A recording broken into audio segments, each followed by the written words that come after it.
Just a quick message to parents.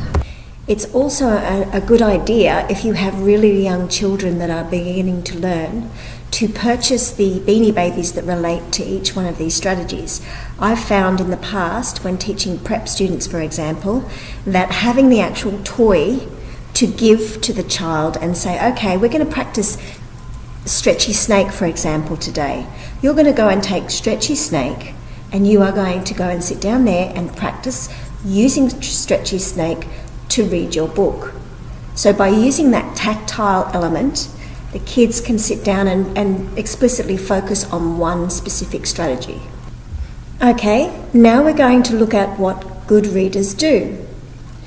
Before they actually get to the point where they're checking for their understanding, that means looking at comprehension, they first have to know how to handle a word they get stuck on. So when you're reading, and it doesn't matter how old you are, you're going to come across words that you haven't seen before. And this video is going to cover some of the strategies that you can use as a bank of strategies that you can draw from to work out those words you're not sure of. And they will start from very simple strategies to the more difficult. All of the reading strategies that we're going to look at today are generic or general strategies that most, if not all, readers use. Sometimes we know we're using them and we're aware of it. Other times we're not, we just automatically do it. So for this video, I'm going to actually give them a name using the Beanie Baby strategies names and also explain to you what that means. Okay, let's look at Stretchy Snake here. That's our Beanie Baby name. Now, the strategy used here is to stretch out the individual sounds. And we do this in prep, for example. When you're first learning to read, this is how we start. We recognise the graphemes, which in this instance are C-A-T-S. We learn the sounds that go with them, and then, once we know them individually, we draw them out and then bring them together. And that's another strategy we'll look at later. But this one is stretching out the individual sounds, like this. K, a, t, s. K, a, t, s. Cats. Cats. So that's stretching out the individual sounds, or if you want to put a name to it, you can call it Stretchy Snake. This strategy is eagle eye if you're looking at the Beanie Babies. Because we know eagles have great eyesight, they decided to call this eagle eye.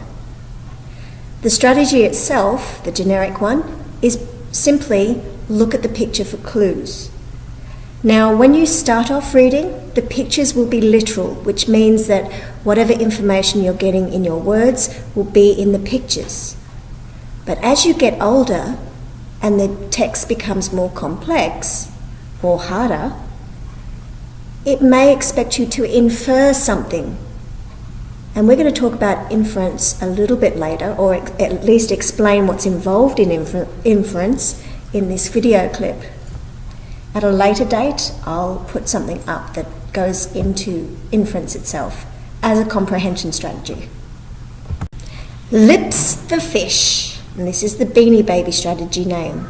I like Lips the fish, because we tend to use Lips the fish all the time. If you watch your mum and dad read, sometimes you'll see that they get their lips ready for the first sound too. All right, get your lips ready for the sound. If you look at the two words on the page, you will see which and which. Those are tricky when it comes to spelling later on. If a blend is when you put two letters together and you hear two sounds like tr, at, and a digraph is two letters put together and you hear one sound, which one is the word which? As in, which way do we go? Or which one is the white whale?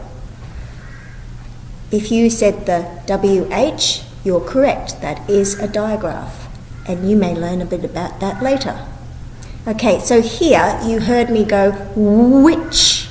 Which, that's me getting my lips ready for that first sound. Now, my lips are the same for the which that goes he, and the which, as in which one is the white whale. That which one is the white whale is very good when you're learning to spell those words, because which and whale both start with WH. Not which he. And that's a mnemonic, a memory device to remember the difference between which one is the white whale and which he. So, getting your lips ready. Sometimes we can have tricky words in English where we have two letters, a digraph that says the same sound as one letter. Which and which, for example. Chunky monkey. Chunky monkey would have to be the go-to strategy for me. As an older person, I believe this may be the one strategy we all draw from. Okay, so you chunk the parts you know, which means that you find familiar things, words, small words, for example, within a word you're unsure of. A great way to understand this is to think about when you get older and you want to study to become a doctor, when you first pick up a medical book, there will be lots of words in there that you've never seen before. So this is a great strategy to draw from so that you can pick up those words you're unfamiliar with. Okay, so chunky monkey. St, t. So as you're learning, st, blend, r, digraph, consonant, t. Start. Or a more difficult word, artifact. Art, fact, artifact. Americans spell it with an I there, by the way. So if you sometimes see artifact with an I, that's the difference between English spelling and American spelling. So, chunky monkey, my favourite strategy, and probably if you ask your parents, that may be the strategy they also use when they get stuck on a word. And it doesn't matter how old you are, there will always be words that you come across that you've never seen before. This decoding strategy, skip the word and read to the end, then try again, is actually quite good with comprehension too. So it can help you on two different levels. One, to see if you can recognise the word based on the, lips, the fish, getting the first sound together. If you read the rest of the sentence, it's your understanding that then kicks in. So you understand what the sentence is about, then you can come back to the word and go, for example, don't know that word, landed their rocket on the moon. Then you can ask yourself, well, who do we know that lands rockets on the moon?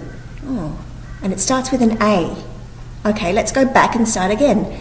The astronauts landed their rocket on the moon. So skipping the word, read to the end, then try again. But when you try again, you have a little bit more of an understanding of what the sentence is about. So skip the word and read to the end, then try it again. And the Beanie Baby's name is Skippy Frog. Okay, this one is Flippin' Dolphin.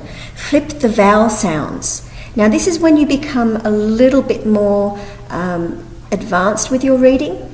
This can also help you with spelling because, for example, EA.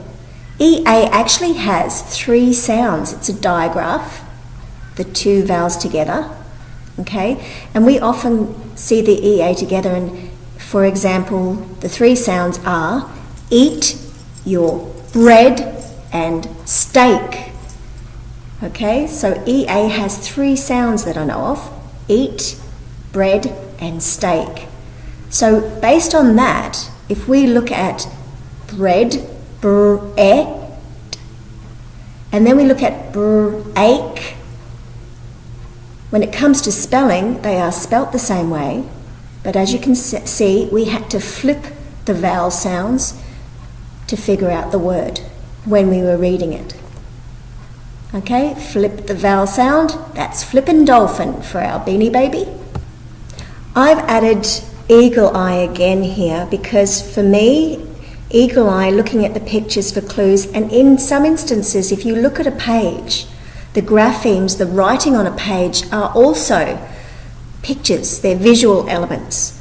So as you get older, I also use the concept of on the page you see these words, and then that links into figurative language that's used. Or you can actually have pictures that do require you to infer what's going on in the picture. Now, even though this is a little bit more advanced, that's why I'm repeating eagle eye, so that you understand some strategies can be analysed or used on a different level, or used as an analysis on different levels. So in this instance, looking at the pictures for clues, that is where inference can come in, and they may be asking you questions that require you to think, oh, I wonder what's going on there. Are they just going for a walk? She's looking at me, so is she scared or looking back to see if somebody's following her? In that instance too, you could be looking at the pictures to come up with stories. And if you're stuck for ideas, eagle eye helps you pick out little bits that you can use. So, for example here, the dragon was as big as a matchbox. So even though they're words on paper, it's getting you to imagine or picture in your head. Now, I know this is a different way of looking at eagle eye, a more advanced level, but that just gives you an understanding that each strategy you use, it is relevant to every level you're on. I hope that makes sense. If not, hopefully I'll be able to explain it in another video. You heard me use the word inference or infer. And this is where I'm going to explain what that means.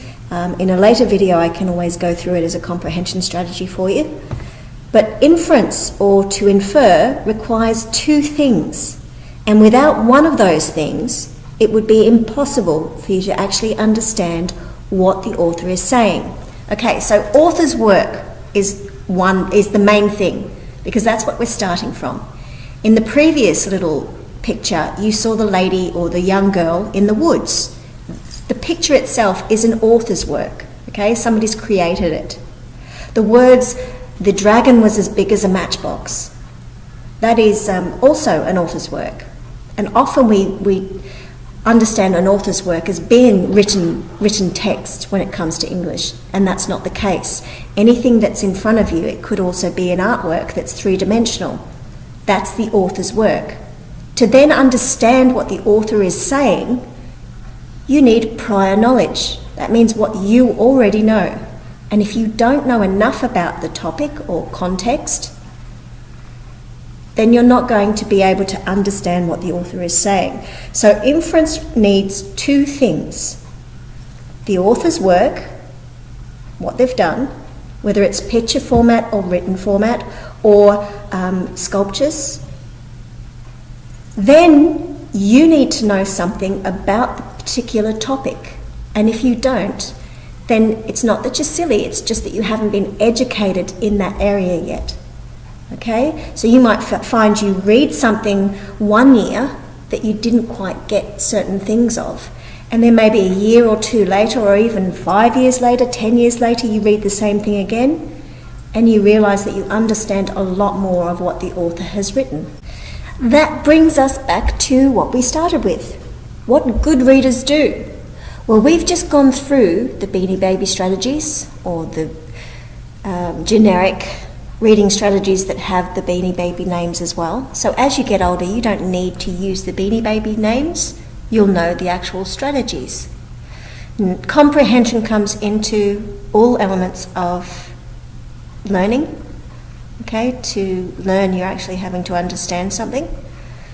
And hopefully in another video I can go through some comprehension strategies that you can draw from. I hope that this has helped. Be aware that some of the language may be a little bit more advanced or a bit harder for you to understand. Just ask Mum and Dad for help. Please subscribe. Thank you.